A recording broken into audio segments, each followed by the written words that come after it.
Salut à tous, j'espère que vous allez très bien. Je suis très content de vous retrouver ici pour cette vidéo dans laquelle on va parler de 5 futurs grands du Real Madrid, des pépites que le Real Madrid a recrutées pour la saison 2022-2023 dans l'objectif de les faire jouer dans un premier temps dans la Castilla, l'Académie Football du Real, et après qu'ils fassent leur place en équipe première. On va voir les 5 meilleurs et qui sont très proches de rejoindre l'équipe première. Mais juste avant, je vous invite à vous abonner si ce n'est pas encore fait. On est proche des 3000 abonnés et restez jusqu'à la fin de la vidéo, c'est très important. On est parti.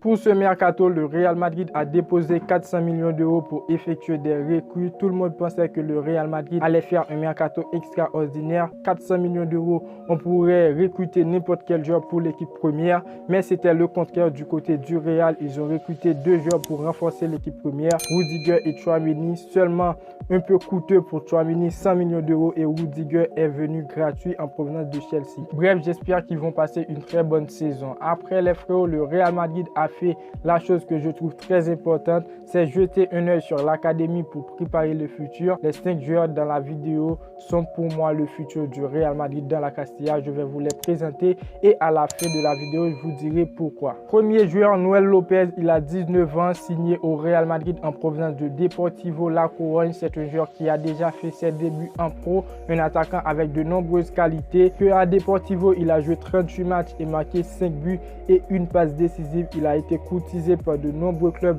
Pour autant, il a accepté de faire le meilleur choix, de rejoindre le meilleur club du monde. Il reste un joueur très rapide avec une très bonne frappe de balle, peut feinter pour marquer, très bon dans les passes. C'est un joueur qui est objectif. Dès qu'il reçoit le ballon et qu'il a le moyen, il pousse tous ses coéquipiers à aller vers l'avant. Il est bon dans les dribbles. Je pense que si il reste motivé à ce même style de jeu et pourquoi pas plus raffiné, il pourra faire du bien à l'équipe première du Real Madrid. On passe très rapidement avec le deuxième joueur, Jesus Fortea, arrivé au Real Madrid en provenance de l'Atlético de Madrid. Fortea, il évolue au poste de latéral droit. C'est un joueur très technique, mais lui, il a 15 ans, contrairement à Lopez qui a 19 ans. Mais Fortea a tout de bonnes qualités. D'ailleurs, c'est le transfert qui a mis fin à le pacte de non-agression entre le Real Madrid et l'Atlético Madrid. Le pacte avec, comme je peux dire, décision. Le Real Madrid ne pouvait pas recruter un jeune de l'Atlético Madrid dans aucun cas. Et pareil pour l'Atlético de Madrid. Maintenant, tout est OK. Désormais, ça pourra se faire grâce à le transfert de Fortea, mettre fin à ce pacte pour le joueur. Ça veut dire déjà, vous connaissez, vous imaginez déjà de quelle importance est le joueur au Real Madrid. On passe à le troisième joueur futur grand du Real Madrid. On est dans le top 3. On passe à les choses plus sérieuses. Antolin, plus connu sur le nom de Marvel, le défenseur de très bonne qualité. Il a rejoint le Real Madrid. Il évolue actuellement dans la Castilla. Contrairement aux autres, il était souvent passé au Real Madrid. De 2010 à 2021, il a fait plein de clubs. Il a joué au Real Madrid, à l'Atlético de Madrid en 2011-2012. De 2012 à 2015, Alcalá. Bon, je n'ai aucune information sur ce club. Ensuite, il a joué à Rayo Vallecano en 2015-2016 et il est retourné cette fois pour apporter du loot dans cet effectif de la Castilla. C'est un joueur qui a été déjà entraîné aux côtés des grands sur l'ère de Zinedine Zidane. Il était plus jeune, alors notez ce nom les frérots. Marvel, un joueur, je suis sûr, il sera le maître de la charnière centrale du Real Madrid à l'avenir. Quatrième joueur, nouveau recrue du Real Madrid, le recrue qui vous a fait cliquer sur la vidéo, Iker Bravo, âgé de 17 ans, ancien joueur de Leverkusen, est officiellement un joueur du Real Madrid.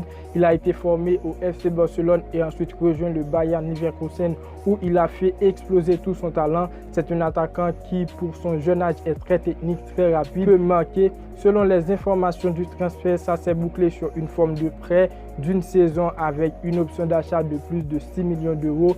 Il était sur les papiers de l'Atlético de Madrid, mais le Real Madrid a pris le devant. Qui, si on croit les médias, est le futur Benzema du Real Madrid. Alors de mon côté, je pense aussi que c'est un très bon choix. Reste à voir s'il va rester à ses meilleurs niveaux. Et on termine cette liste de 5 joueurs avec le joueur sur qui j'ai beaucoup fait des vidéos. Le joueur que je voulais voir dans l'équipe première cette saison. Le joueur qui a impressionné dès son premier entraînement du côté des grands, Vinicius Tobias, arrière droit, signé sous forme de prêt au Real Madrid en provenance de Shakhtar Donetsk. Un joueur de très bonne qualité. D'ailleurs, il reste l'un des meilleurs joueurs, l'un de mes joueurs préférés de la Castilla. Pour terminer, est-ce que c'est un bon choix pour le Real Madrid d'investir dans tous ces jeunes? C'est oui, selon moi c'est oui. N'hésitez pas à donner vos avis dans les commentaires. Je pense que le Real Madrid a bien fait de se focaliser aussi sur la Castilla parce que ça fait des années depuis la Castilla n'a pas donné autant de joueurs comme l'académie du voisin, et je trouve que ce serait bien de préparer des jeunes pour l'équipe première du Real Madrid. Ils comprendront au moins l'ADN du club et pourraient exploser pour de bon dès qu'ils rejoignent l'équipe première. Ce sont des jeunes très doués, Vinicius, Tobias, Iker Bravo et autres. Ils sont très techniques. Alors les frérots, n'hésitez pas à me dire ce que vous pensez dans les commentaires. N'hésitez pas à me dire vos joueurs préférés parmi ces 5 joueurs que je viens de citer. N'hésitez pas les frérots à vous abonner si ce n'est pas encore fait, à activer la cloche de notification pour ne pas manquer les suites des vidéos à venir. C'est très important. On est proche des 3000 abonnés et surtout n'oubliez pas le pouce bleu pour me dire que vous appréciez le travail. Et moi, je vous dis à très bientôt pour une toute nouvelle vidéo. Ciao, ciao.